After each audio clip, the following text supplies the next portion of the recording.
تو آج جو دعا پڑھی جائے گی دعائے جوشن صغیر، اس کے لیے ہمارے 10ویں امام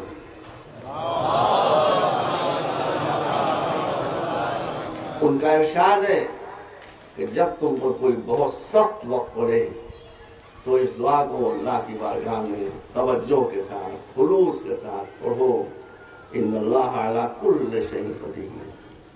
اور مولانا نے فرمایا ہے کہ مجھ پر جب کوئی سخت پڑتا ہے تو میں اسی دعا کو پڑھتا ہوں۔ مخاطبینوں کا مبارک مانی، تو ہم کو ہمارے امام نے حکم دیا ہے کہ یہ دعا پڑھی جائے، اور آپ کو بھی یاد دلاتا ہوں اور بس برکت کر رہا ہوں۔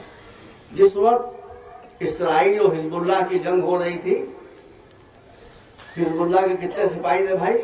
3-4 ہزار۔ اسرائیل کی فوج کتنی تھی؟ 36,000۔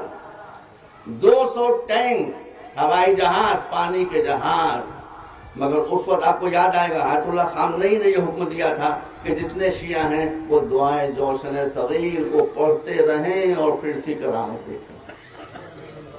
ایرانی تو صرف سر پڑھی، بہت سے اور دوسرے ملکوں کے جو شیعہ تھے انہوں نے پڑھا، اور پھر آپ نے اس دعا کا جو اللہ سے لو لگا کے آپ نے پڑھی تھی، یہ معجزہ دیکھا کہ وہ ٹینک بھی ختم ہو گئے، وہ ہوائی جہاز بھی ختم ہو گئے، وہ پانی کے جہاز بھی ختم ہو گئے۔ جو عربوں کی ناک کاٹتے تھی اسرائیل، اس کی ناک ایسی کٹی کہ ابھی تک جڑی نہیں۔ اس لیے میرا یقین ہے کہ آپ حضرات اس دعا کو، کہ جس کی تعلیم لی ہے امام علی متی نے، اور جس کے پڑھنے کی مذاکرت کرنے کا حکم دیا آیت اللہ خامنئی نے، آپ خلوص کے ساتھ اس دعا کو پڑھیں۔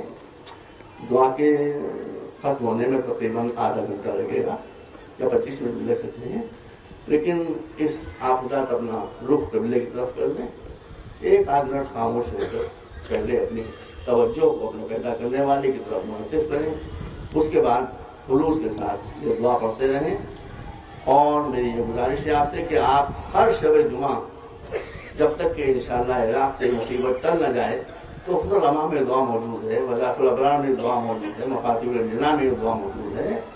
اگر آپ پڑھ سکتے ہیں تو آپ پڑھیں، اگر آپ نہیں پڑھ سکتے ہیں تو اجتماع کریں نماز مغرب یا عشاء کے بعد، جس میں 15، 20، 25، 30، 35، 40، 100، 200 جتنے بھی لوگ ہوں، وہ سب دعا کے لیے ہاتھ اٹھائیں، اور کوئی ایک عالم دین اس دعا کو پڑھتا جائے اور آپس میں وہ کرتے جائیں۔ اللہ کے رحمت سے مایوس ہونے کی ضرورت نہیں ہے۔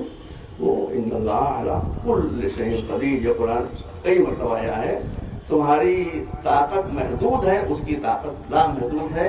وہ مردے کو زندہ کر سکتا ہے، زندے کو مردہ کر سکتا ہے، نہیں کو ہاں کر سکتا ہے، ہاں کو نہیں کر سکتا ہے۔ مجھے امید ہے کہ انشاءاللہ آج کی آپ کی پرخور دعائیں رائگاں نہیں جائیں گی، اور جلد ہی اس کا نتیجہ انشاءاللہ ہمارے سامنے ہے۔ تو آخر دعوانا الحمدللہ۔